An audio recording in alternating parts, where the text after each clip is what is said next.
राजधानी दिल्ली में भारत युवा पुरस्कार समारोह में देश के अलग अलग राज्यों से आए उन युवाओं को सम्मानित किया गया जिन्होंने अपने अपने क्षेत्र में उपलब्धियां प्राप्त किया है।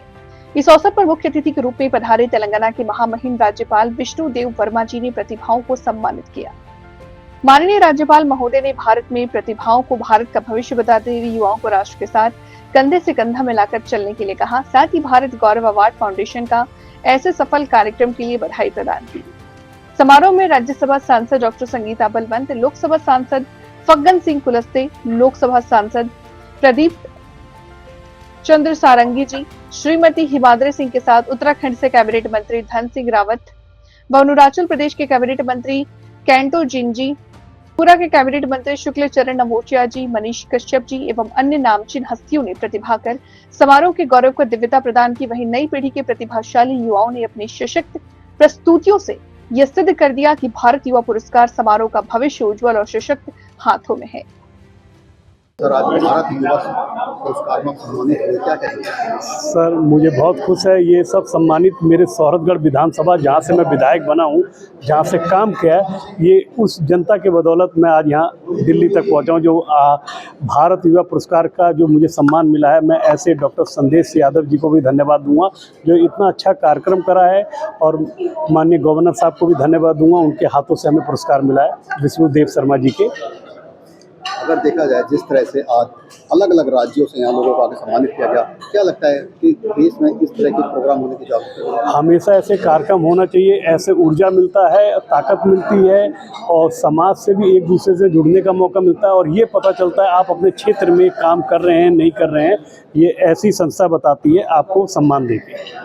आज के युवा को क्या संदेश देना चाहिए? मैं हमेशा यही चाहूँगा, सब समाज आपस में मिलजुल के, एक समाज से कभी कोई नेता नहीं बनता, सारे समाज को मिलजुल के रहना है। और अपने विधानसभा में हर युवा को, जो डॉक्टर लाइन में वो डॉक्टर बने, जो आईएएस बने, जो नेतागिरी करे वो एमएलए एमपी बने, से अपने व्यवहार, कुशल व्यवहार रखे और सम्मान से अपने विधानसभा में काम करे। जो विधानसभा का और जो जनता की ताकत है वो आपको काफ़ी ऊंचाई तक ले जाएगा। आप उत्तर प्रदेश से हैं सर, और जब भी सांसद डिम्पल यादव के ऊपर टिप्पणी की गई मौलाना के ऊपर, उस पर क्या कहना चाहेंगे? देखिए, हमारी बहन, बेटी, माँ पे कोई भी टिप्पणी करेगा तो ये गलत है।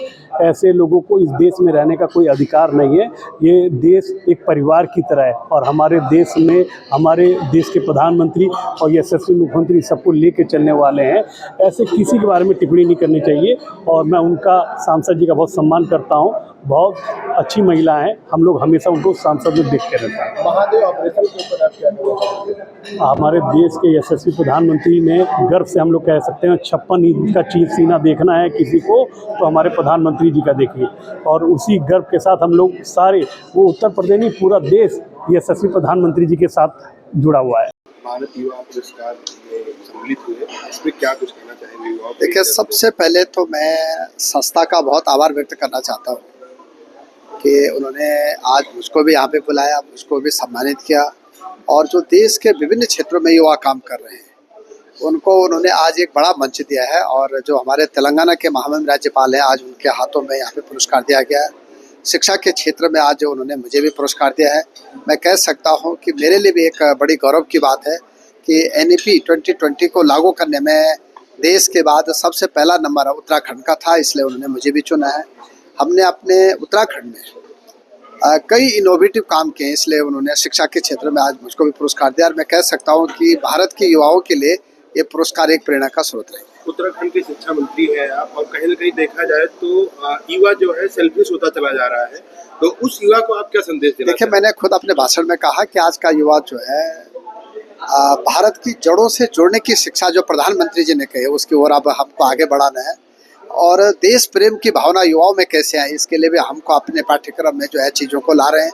आप देख रहे होंगे कि हमारी विरासत से लेके भगवत गीता से लेके रामायण तक मैं अपने सिलेबस में लेके आया हूँ, ताकि हमारे प्रदेश का युवा जो है अपने जो धार्मिक ग्रंथ हैं उनकी तरफ जाए, देश प्रेम की तरफ जाए। हमारा जो युवा है वो जो है राष्ट्र के प्रति उसका भाव बहुत अच्छा होना चाहिए, और इसीलिए जो है आज इस पुरस्कार वितरण में मुझे भी बुलाया गया। मैं आयोजकों का बहुत बहुत धन्यवाद देना चाहता हूँ, और पत्रकार मित्रों का भी बहुत बहुत धन्यवाद देना चाहता हूँ। सर, एक सवाल और है, महादेव ऑपरेशन के लेकर आप क्या कहना चाहेंगे? देखिए, मैं ये कह सकता हूँ कि हमारे प्रधानमंत्री जी के नेतृत्व में आज देश विकसित देश की तरफ जा रहा है और आज पूरा विश्व जो है भारत की तरफ देख रहा है। प्रधानमंत्री जी के नेतृत्व में जो भी काम हो रहे हैं वो देश के लिए बहुत अच्छे हो। आज आप इस फंक्शन में आए, क्या कहना चाहेंगे आप?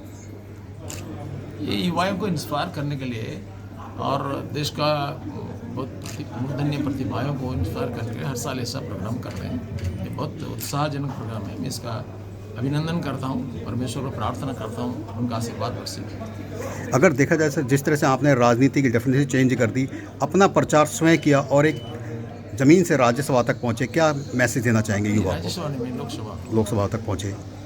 नहीं, जनता के आशीर्वाद, परमेश्वर के आशीर्वाद से हो गया, मुझे सेवा का मौका मिला है। जिस तरह देखा लोकसभा में विपक्ष ऑपरेशन सिंदूर पर बार बार सवाल उठा रहा है, क्या कहेंगे सर आप? देखिए, ये निराधार है।